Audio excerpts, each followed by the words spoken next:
Who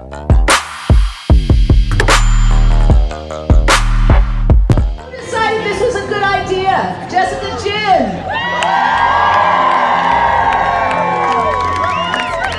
Hi, it seems that I have cracked an enormous dick joke on the internet.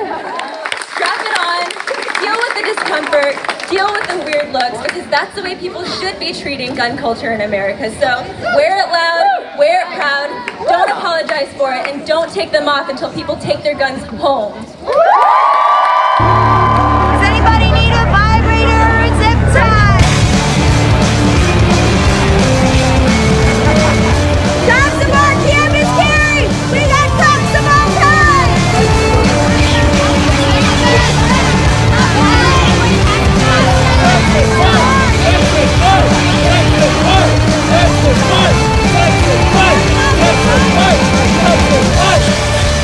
If you don't have a sex toy, we have some over there, but also you should probably pick one up over here. So strap them onto your bags, leave them on until guns are out of our classrooms. Kind of a whirlwind because it was an accident. I didn't expect to be an activist. I wasn't well read on gun policy. I just had vague opinions from listening to the news. And I didn't sign up for a life of politics. So I cracked a dick joke on the internet. It went viral overnight. I woke up the next morning with people treating me like I was an expert in gun policy, asking me why I did this, what my ideas were on guns. And I was like, I don't actually know. Can you give me like 24 hours to do my research? Because now that I have a platform, I'd like to say something thoughtful. I'd like to take these like vague feelings and actually put them into meaningful words that don't hurt any of the work that people are already doing on this stuff. Because, you know, there's like survivors in the community. There are experts who've dedicated their lives to like ending gun violence. And I can't just like stomp onto the scene and say something silly just because I got a little attention, right? So it was like a really big growth process. One of the biggest things that I learned is that I felt very unsure about my opinions and about my feelings and whether they were valid or not. And I would constantly run to friends and be like, hey, this is what I think. And this is what I think I should tell people. Can you give it a once over and let me know whether I'm like missing anything, whether I'm saying something silly.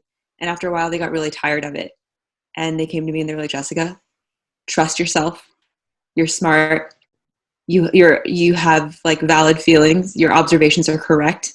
And you can't get that wrong as long as you actually believe in what you're saying. So it was like a growth experience of being like, what am I saying and do I actually believe it? Can I put some work into constructing ideas that I actually believe in?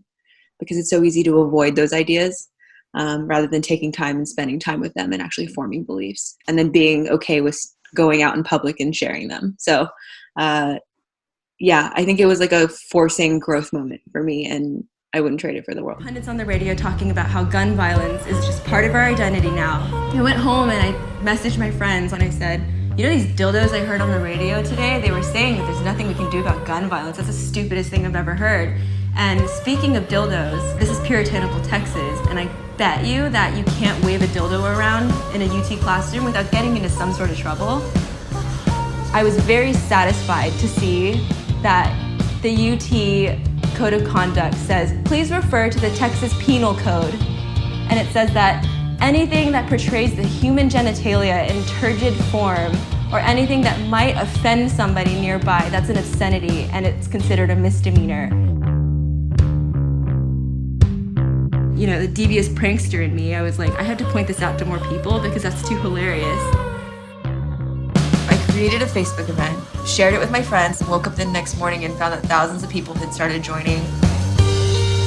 I wanted it to be a shared movement because I had graduated from Texas like a year or two before already, and technically this was about school and about students, right? And I was like, who am I? Like, I don't want to be like that jock that hangs out in the high school hallways after just like trying to like soak up school glamour because I have nothing else going for me. So I immediately like contacted students at UT and it was like, can this be yours? Like your movement too? Like I'd like to step out of the way as much as I can. Obviously, like being the creator of the joke makes me like de facto the person who has to speak for it the most. But I think I tried really hard to offer this to students to make it theirs. Like Ana Lopez, who was really involved in Students Against Gun Violence or something like that, some campus group, and also Rosie Zander she was part of the University Democrats at the time.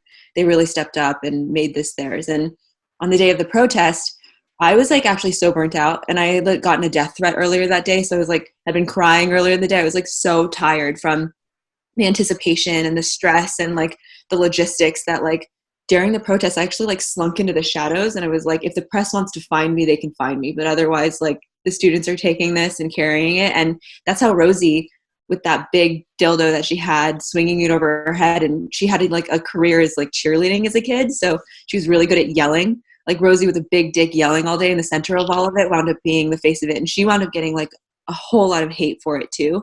And I regret that. Like I wish I hadn't I could protect her from that somehow. But at the same time, like we all did everything we could. And what I could do was kind of like collapse in the shadows during the day of the protest, which is why there aren't that many photos of me the day of the protest. I slunk away.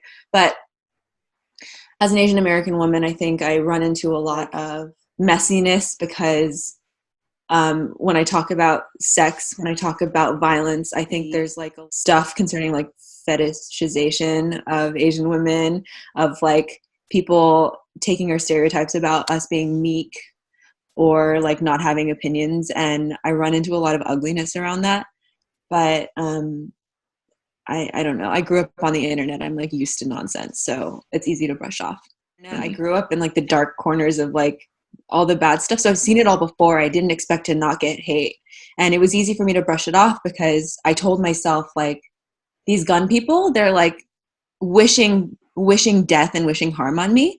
But if they came and did it themselves, they would actually, with their guns especially, they would negate their claims of being responsible citizens and like trustworthy people with their guns. So I'm like, there's nothing in it for them to hurt me. I like kind of zoomed out and I was like, don't panic. They're trolls on the internet, like think they have a buffer between them and they can just say whatever they want and feel big. But if they actually tried to hurt me, they would go to jail. They would get their rights taken away.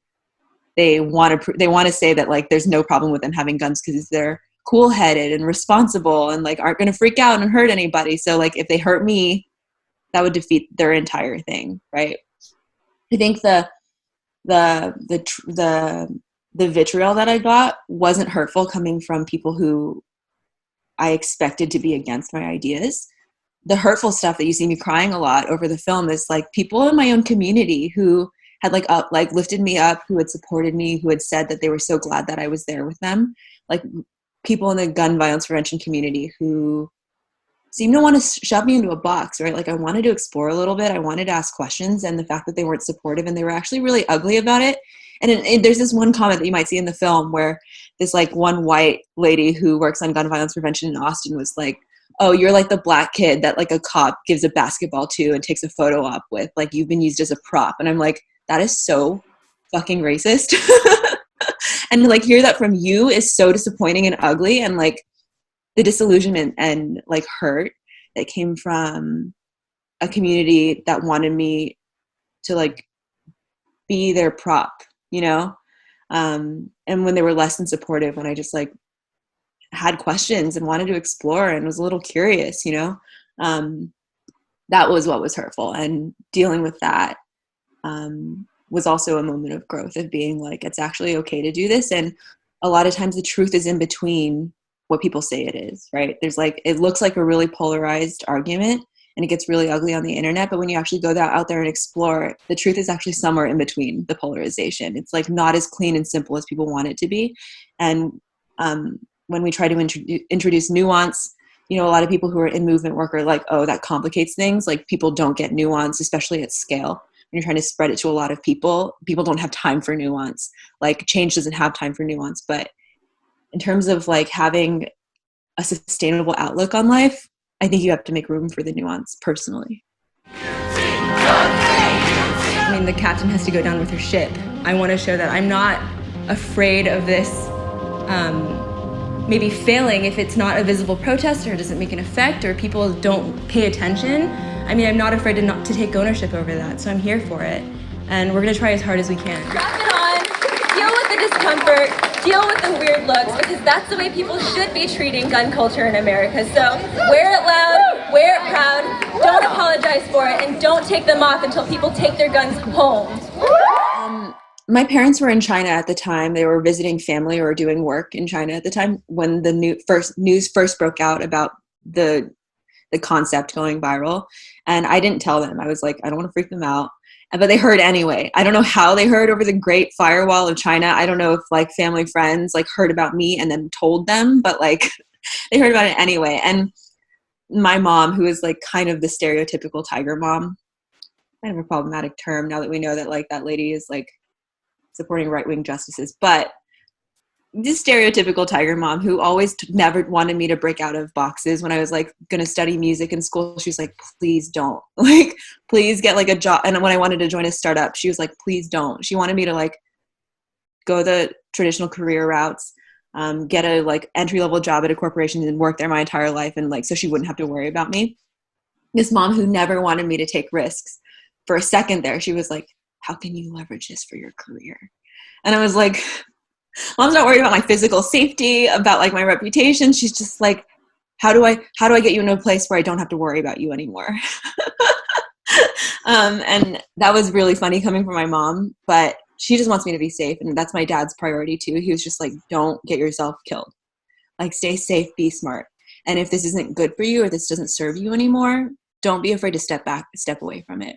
And they were really, really supportive. My mom's a little embarrassed. She won't tell any of her coworkers about it, even though she hears chatter about it at work. But she's just like, I don't know her. You know, she just wants to lay low. My mom is just like the typical kind of like mom who's just like concerned about safety, security, making it in this country in a way that like makes this journey here worth it, you know? So love my folks. Well, the thing is, I was really burnt out after all this, and I took a few months and was like, okay, I'm going to raise a bunch of money for Cox Nut Glocks. I think I can get sex companies a lot of media exposure in the South if they just fund cool youth activism. We can get them like organic exposure and like ride news waves in places that would be really offended by this kind of stuff. But then Trump got elected, and I was like, there is no way that I can justify raising money for dildo stunts when families are getting separated, when all this nonsense is happening and people's lives are really, really at stake. Maybe under like a more friendly administration, I could justify spending time, energy, dollars on that kind of thing. But right now people are focused on survival, right? So what happened in like 2016 was I had this big fundraising deck. I was like, I'm going to raise money. I still have a stash of dildos in Austin somewhere. I still see memes cropping up of like people photoshopping dildos into gun nuts' hands just like I did 4 years ago. It's still happening, but I have shelved it. I have been like focusing on electoral work in the meantime. Like in 2016, I got sucked into an organization that helps elect young people or like newcomers into Congress, and they're trying to build a better pipeline of talent, right? Like the reason why we're not so excited about the top of the ticket right now is because for years we haven't been investing in people running for local office, nurturing that talent as they go up into higher and higher offices. So I joined an organization that was really excited about bringing up new candidates. And in my home district of San Antonio in Texas 23, there's an LGBTQ, Asian American, Filipina, first-gen American who's running for Congress to represent like the most competitive district or the largest district in Texas. It's like the entire U.S. border with Mexico. Well, the last stretch of the U.S. border with Mexico that's currently represented by a Republican. She was running to flip that seat. So in 2018, just before 2018, I like threw my entire heart and soul into that race and like flew home every other week to work on her campaign. And I think she's going to win this time around. She was really, really close last time, but I think she's going to win this time around. I'm not opposed to picking up the dildo again. We have a stash somewhere. We have connections. We have the energy and the heart, and it's still fun. But like for now, we got to like make the playing field a little bit more friendly, you know? So, yeah, right now I'm focused on bigger picture things. I'd prefer everyone who, I know Anna and Rosie are focused on bigger picture things right now. So dildos are in wait. They're on the back burner right now, but if we have a more friendly environment to deploy them in, that would be best.